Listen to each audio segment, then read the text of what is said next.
Hey everybody, welcome to week 3 of class. A couple things, just an overview. This week we're going to be looking at the what I call the road towards rebellion, the road that is going to lead the colonials from being loyal subjects of Great Britain to ultimately declaring their independence. Now, the general narrative that most students are aware of is that a series of taxes were laid upon the colonials, which ultimately led them to want to disassociate themselves from Great Britain. And so in July of 1776, they declared their independence. This is not entirely inaccurate, but it is an incomplete story. It is important for us to understand the mindset of the colonials and to understand why they responded to the taxes the way that they did. Okay, so in order to understand the taxes, which we will be looking at, we have to understand some of the more philosophical and ideological movements that occurred during this period.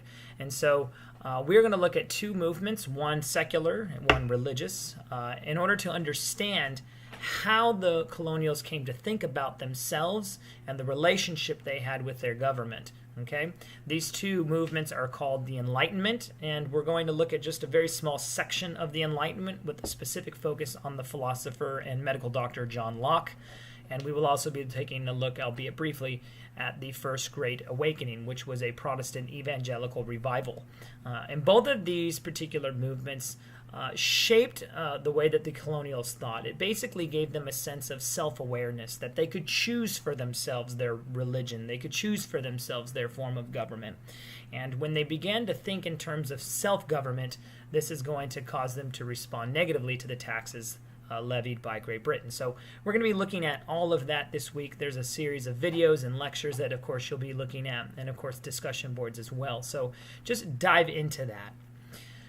One thing I want to make or make reference of or make comment on is something I posted an announcement about last week.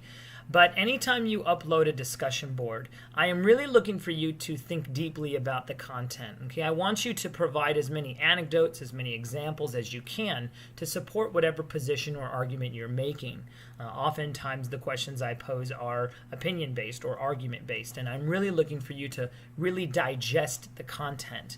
Okay, and so I will always respond to your main posts, and more often than not, I'm beginning to respond to your comments to other students as well. And so always be checking back to every one of your posts to see if I have asked a question of you, to see if I've posed some other comment to you. Now, I always want you to respond to me, because typically if I provide to you a comment or a question to elaborate upon, I'm looking to try and give you extra points, okay? I'm trying to get you closer to the full points. So always be responding to my questions and comments. Now, responding to me is not going to be sufficient as far as the requirement to responding to another student. You still will need to respond to another student, but also be responding to me. So just FYI. And then finally, the last thing that I want you to be thinking about, and I want you to begin to emailing me about, is what topic you're hoping to do for your final paper on the pop culture paper. If you have not read through this syllabus yet, which would be shocking, but if you have not done that, you need to do so and take a look at the final assignment and get back to me with what you think you might like to do. And I would like to talk with you about that. So begin emailing me by the end of this week, and most definitely by the end of week 4, so that we know where you're going. All right, I think that pretty much covers everything I have for you this week. So with that, go in peace, be warm and filled, may the force be with you, and live long and prosper. Be blessed, guys.